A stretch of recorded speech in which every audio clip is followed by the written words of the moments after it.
इतने हाथी घोड़ा लेके ये आए, इन हाथी घोड़न को चारा भर और दाना पानी भर में हमारी गृहस्थी बिक जाए, हाँ, और हम बिक जाएंगे, पर इनको दाना पानी न खवा पाएंगे। और दाना पानी तो छोड़ो, हाथी को गोबर उठा उठा के अगर धरो जाए तो 20-25 पहाड़ लग जाए, हम मर जाएंगे महाराज। इतनी भूमि हम पे है नहीं, इतना दाना हम पे है नहीं।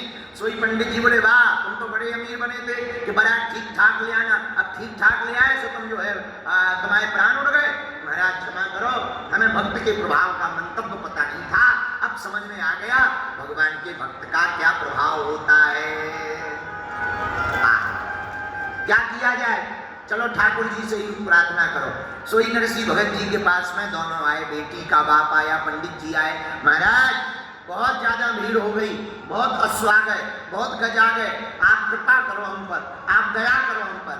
आहा, तो भगवान भी बड़े लीलाधर हैं। भगवान बोले अब तुम हमारे रिश्तेदार लग रहे, हमारे भगत जी के बेटा का ब्याह हो रहा है तो तुम भी हमारे रिश्तेदार लग रहे, अब तुम्हारी नाक कटना मतलब हमारी नाक कटना।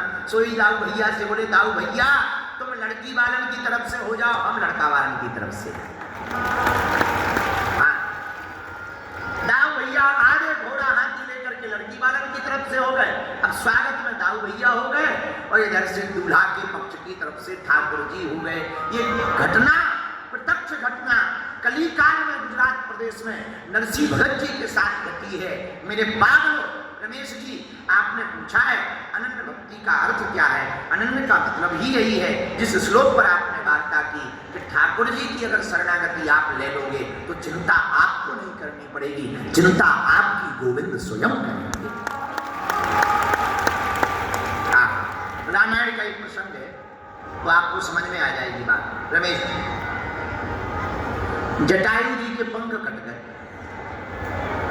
रावण ने काट दिए, रावण से लड़ने गए थे तो जटायु जी का पंख काट दिया छल करके, अब वो गिर गए। जब गिरे तो काऊ को घाव हो गए महाराज, और अगर रेत लग जाए और रेत के कण अगर लग जाए घाव में तो वो सूख जाए तो ज्यादा दर्द करे। एक तो वैसे ही पंख कट गए, ऊपर से जमीन में गिरे तो रेत लग गई, रेत के कण लग गए, तपती दोपहरी थी सो सूख गए, तो बड़ा असहनीय दर्द होने लगा श्री जटायु जी को। आंखों में आंसू, दोनों पैर ऊपर किए जटायु जी पड़े, रो रहे, राम राम राम राम राम राम राम राम राम राम राम ऐसा बोल रहे। किसी ने कहा दर्द हो रहा है इसलिए रो रहे हो?